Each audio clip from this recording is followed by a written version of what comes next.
जी हाँ प्रियो, आप इस समय देख सकते हैं इन पहाड़ों को जो हमारे चारों तरफ है। अभी आपने एक छोटा सा नजारा देखा मसूरी के उन खूबसूरत स्थानों का, और आपने देखा कि वो पहाड़ कितने खूबसूरत लग रहे थे।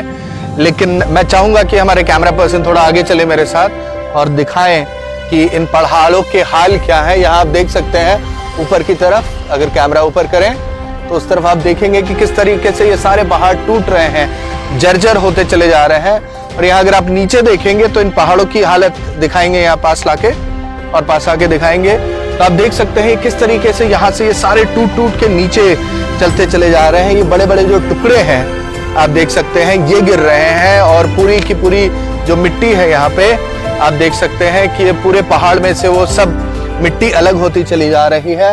और ये आप देखिए यहाँ पे इनकी कंडीशंस क्या है, और ये टूट टूट के गिरते चले जा रहे हैं और धीरे धीरे जो यहाँ से ऐसे ही ये टूट रहे हैं। कितने छूने से ही देखिए आप ये किस तरीके से टूटते चले जा रहे हैं। इसका एक सबसे बड़ा कारण ये है कि जो हमने एनवायरनमेंट का ध्यान रखना था, अपने इस तरफ आ जाए, जो एनवायरनमेंट का ध्यान रखना था हमने उस एनवायरनमेंट का ध्यान नहीं रखा। हमने जो हमारे पास जो पेड़ पौधे थे, जो आप ऊपर की तरफ देख सकते हैं, जो पेड़ पौधे आपको नजर आ रहे हैं, उन पेड़ पौधों को यहाँ पे भी लगाया गया था। लेकिन क्योंकि सड़क को चौड़ा करना है और डेवलपमेंट के नाम पे जो चीजों को नुकसान किया जा रहा है, जो एनवायरनमेंट को नुकसान किया जा रहा है, ये हमारे लिए आज बहुत खतरनाक हो चुका है। और ये लैंडस्लाइड्स होते रहते हैं लगातार, और सिर्फ यही एक पहाड़ नहीं है जिसमें लैंडस्लाइड्स हो रहे हैं, परंतु अभी मैं मसूरी में जब था तो बहुत सारे ऐसे पहाड़ हैं, अलग अलग पोर्शंस हैं जिसमें ये बहुत सारे लैंडस्लाइड्स हो रहे हैं। और इसका हर्जाना कौन भुगत रहा है? इसका हर्जाना मैं और आप ही भुगत रहे हैं, क्योंकि ये जो अच्छा खूबसूरत एनवायरनमेंट था ये खराब होता चला जा रहा है। और आने वाले दिनों में जब बारिशें होती हैं तो इन्हीं में वो बड़े बड़े हादसे होते हैं, जिसमें हम देखते हैं कि सड़क से किस तरीके से गाड़ियां टूट के और इन पत्थरों से टकरा के वो नीचे गिर जाती हैं, एक्सीडेंट्स होते हैं और कितने सारे लोगों की जान जा रही है। अजीजों, मैं आपको इनकरेज करना चाहता हूं कि हम इस समय समझें इस अपने एनवायरनमेंट की, इन पहाड़ों को बचाने के लिए आप क्या कर सकते हैं। हमने बहुत अच्छे अच्छे गीत सुने हैं पहाड़ों के ऊपर, खासकर हमारे गढ़वाल और कुमाऊं के जो ये यंग फोल माउंटेन जिन्हें कहा जाता है, बहुत सारे गाने इन पहाड़ों के ऊपर बने हैं।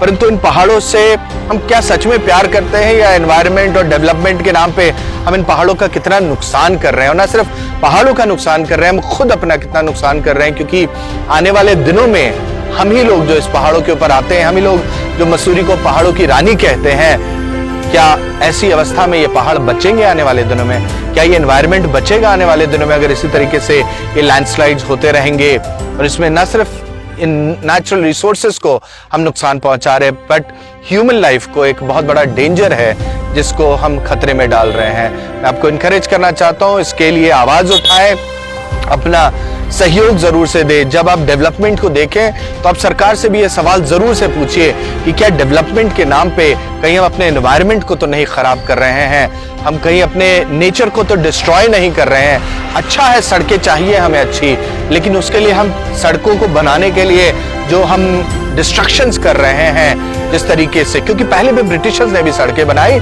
बहुत अच्छी बनाई, और अभी तक उन्हीं सड़कों को ही हमने इस्तेमाल किया है। लेकिन उसको चौड़ा करने के लिए जो हम यूज कर रहे हैं, जो नुकसान कर रहे हैं, डायनामाइट जो हम यूज कर रहे हैं, उससे एनवायरनमेंट को कितना नुकसान पहुंच रहा है।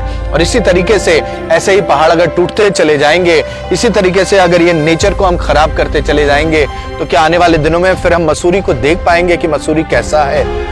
क्या मसूरी की उस खूबसूरती को देखने के लिए जो दुनिया भर से लोग आते हैं, क्या वो देख पाएंगे?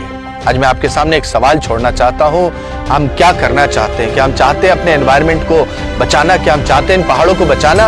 अगर हाँ, तो प्लीज आगे आएं, और जब कभी भी आप डेवलपमेंट की बात सुने, चाहे पहाड़ों पे हो, चाहे नदी और झरनों के चारों तरफ डेवलपमेंट करने की बात हो, सरकार से भी सवाल पूछें कि सरकार, क्या हम एनवायरनमेंट को बचा के इन चीजों को डेवलपमेंट के नाम पे कर रहे हैं, या सिर्फ डिस्ट्रक्शन आने वाले भविष्य के लिए हम क्रिएट कर रहे हैं?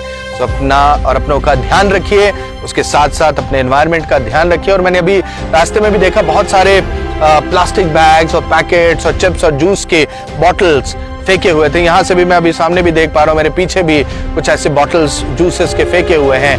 हम क्या कर रहे हैं? कैसे हम बेहतर भारत बना सकते हैं अगर हम अपने नेचर को इसी तरीके से डिस्ट्रॉय करते रहेंगे। मैं अपने आम पब्लिक से, भारतवर्ष के नागरिकों से भी रिक्वेस्ट करना चाहता हूं, जो आप इन पहाड़ों पे आए, बॉटल्स मत फेंकिए, प्लास्टिक्स मत फेंकिए, एक बैग हमेशा कैरी कीजिए, उसमें उन चीजों को डालिए, अपने घर में जाकर वापस डस्टबिन में उन चीजों को डालिए।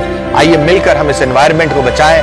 परमेश्वर ने ये खूबसूरत सृष्टि हमें बना के दी है, अब हमारा काम है हम इसे बचा के रखें। प्रभु आपको आशीष दे, गॉड ब्लेस यू, और जरूर से दूसरों को भी इनकरेज करें। अगर आपको मेरे इस मैसेज से इंकरेजमेंट मिली है कि हम अपने एनवायरनमेंट को बचाएं, प्लीज बाकी लोगों को भी इसको शेयर कीजिए ताकि वो भी मिलकर एनवायरनमेंट को बचा सके। Let's do our part and God will do the rest.